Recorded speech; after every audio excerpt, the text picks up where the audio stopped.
Garlinghouse says that Ripple and others are building on what Bitcoin started. Brad Garlinghouse right at the Yahoo Finance All Markets Summit Crypto in New York City.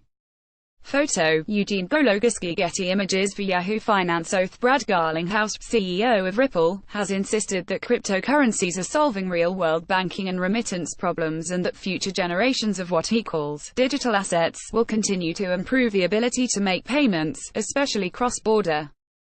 Speaking to Bloomberg Asia ahead of his participation in the Millennium 2020 conference in Singapore, Garlinghouse stressed that comparing Ripple to Bitcoin was a compliment, but that his company is moving the utility forward. Some may look back at Bitcoin and say that it is the Napster of digital assets, he said.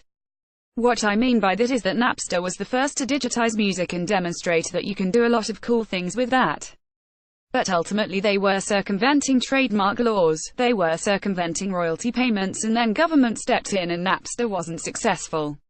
But Spotify, iTunes and Pandora were successful. I think what you will find is that maybe the next generation of digital assets will end up solving some of the problems that Bitcoin set out to solve.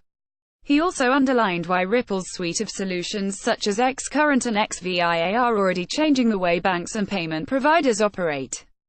If you were going to send $10,000 to California today from Singapore, the fastest way for us to do it is to drive to the airport and fly it there, he said. That's crazy to think about it in the age of the internet. When we think about the customers that have come on board, it's because we're solving that real problem.